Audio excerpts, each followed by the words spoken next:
14 October 1989 નો દિવસ, જ્યારે રાજકોટની જેલમાં શશિકાંત માળીને ફાંસીના માંચડે લટકાવાયો.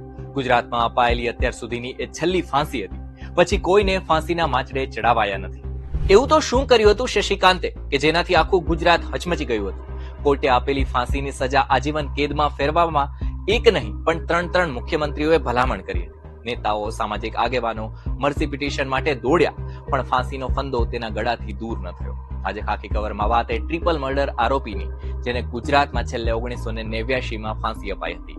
વાત છે 17 ઓક્ટોબર 1980ની. રંગીલા રાજકોટમાં રહેતા વકીલ હસમુખભાઈ દવેના ઘરમાં અચાનક એક હુમલાખોર ઘૂસી આવ્યો. વકીલ તો ન હતા, પરંતુ તેમના પિતા ગૌરીશંકર દવે પર તેણે ધડાધડ છરાના ઘા ઝીંક્યા. વૃદ્ધનું શરીર આ માર ઝીલી ન શક્યું. શૈતાનના માથે એવું ખૂન સવાર હતું કે 4 વર્ષની માસૂમને પણ છોડી નહીં.